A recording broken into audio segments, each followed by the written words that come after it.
देखो बेटा, सवाल नंबर आपका 3 इसमें देखा, बताइए कि निम्नलिखित में कौन कौन सत्य हैं या असत्य, कारण सहित बताना है। ठीक है बेटा, आपका पहला सवाल है साइन ए प्लस बी बराबर साइन ए प्लस साइन बी। ठीक, दूसरा है थीटा में वृद्धि होने के साथ साइन थीटा के मान में भी वृद्धि होती है, ये दूसरा है। तीसरा आपका है थीटा में वृद्धि होने के साथ कॉस थीटा के मान में वृद्धि होती है। चौथा है थीटा के सभी मानों पर साइन थीटा बराबर कॉस थीटा। पांचवा है ए बराबर 0 पर कॉट ए परिभाषित नहीं है। इनमें बताना कौन कौन सा सत्य है, कौन कौन सा असत्य है। ठीक है, तो हम पहले सवाल को देखते हैं। उसमें दे रखा साइन ए प्लस बी बराबर साइन ए प्लस कॉस बी। ठीक है, इसको देखते हैं ये सत्य है या असत्य। ए माना, हम इसमें लिखेंगे माना ए बराबर 30 और बी बराबर 60 रखने पर सही है। देखो रख रहे हैं, अगर ये इस पे अगर जितना मान इसका है इतना इसका है तो सत्य होगा, वरना असत्य होगा। तो पहले लेफ्ट हैंड साइड को कर लेते हैं, लेफ्ट हैंड साइड ले ली। ठीक, तो हमारा कितना जाएगा साइन ए प्लस बी, तो ए की जगह हम कितना रखेंगे 30 और बी की जगह 60 रखेंगे, 60 रख दिया। ये हो गया आपका कितना साइन 30 और 60 90, साइन 90 का मान होता है बेटा 1। अब हम राइट हैंड साइड का मान निकालेंगे। ठीक है, राइट हैंड साइड निकाल ली। राइट हैंड साइड आपकी कितनी है साइन ए यानी साइन 30 प्लस साइन बी यानी साइन 60। ठीक, साइन 30 का मान 1/2 और साइन 60 का मान √3/2। इसको सॉल्व करा, ये 2 एलसीएम आ गया, 1 प्लस √3। इसका मान तो 1 आया था, ये इसका मान अलग आया, तो लेफ्ट हैंड साइड बराबर राइट हैंड साइड नहीं है,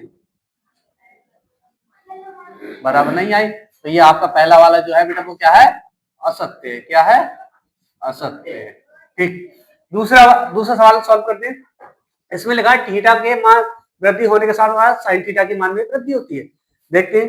ठीक, तो साइन थीटा के हमने मान रख लेंगे, साइन थीटा के मान रखेंगे। साइन थीटा बराबर क्या होता है आपका 2, साइन थीटा बराबर होते हैं आपके 30 का मान रखेंगे और पहले 0 का रखेंगे, 30 का रखेंगे, 45 का रखेंगे, 60 का रखेंगे और 90 का रखेंगे। सही है, तो साइन 0 का मान तो 0 होता है, साइन 30 का 1/2 और साइन 45 का होता है 1/√2 और साइन 60 का होता है √3/2, साइन 90 का मान 1।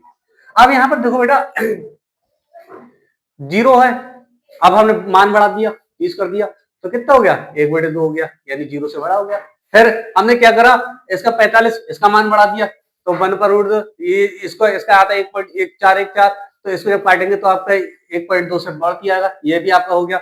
इसका मान होता है 1.732, इसको हम 2 से काटेंगे तो ये 1 से कुछ कम रह जाएगा और ये 1 है, तो ये आपका क्या मान बढ़ जाएगा। तो ये बात आपका, ये वाला सवाल आपका सत्य है। क्या है सत्य है। ठीक, अब दूसरा सवाल क्या कह रहा है आपका तीसरा, थीटा में वृद्धि होने के साथ साथ कॉस थीटा के मान में भी वृद्धि होती है।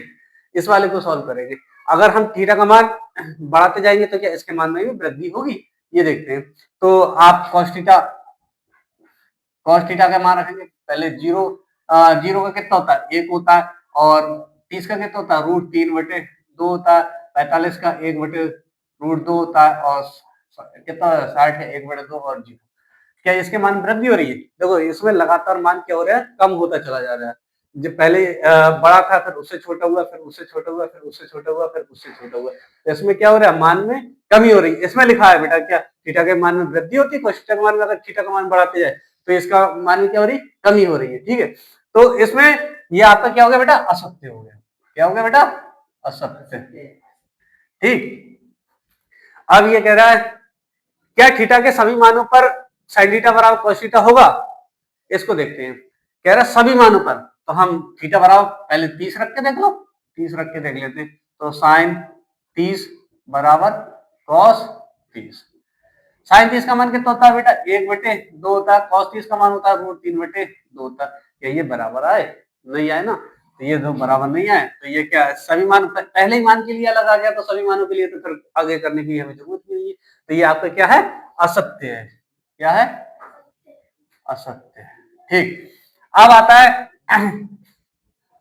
पांचवा सवाल, ए बराबर 0 डिग्री पर कॉट ए परिभाषित नहीं है, क्या ये बात सत्य है या असत्य है? तो देखते हैं। आप आपने क्या ए बराबर कितना दे रखा है, ए बराबर 0 दे रखा है, ठीक है। तो हमें कॉट ए का मान पूछा उन्होंने, कॉट ए का मान पूछा।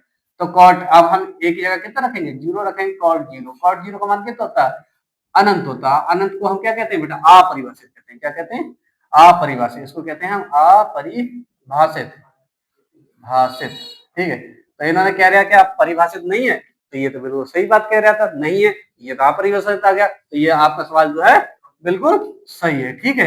ये आपका सवाल सही है। तो आपके देखो सारे सवालों के आंसर आ गए। पहले का भी आ गया, आपका पहला आपका आया क्या असत्य आया, दूसरे का आया सत्य आया, तीसरे का असत्य आया, चौथे का असत्य आया, और पांचवे का आप ये सत्य आ गए, ठीक है। तो आपके पांचों सवालों का आंसर आ गए। अब हम अगले सवाल को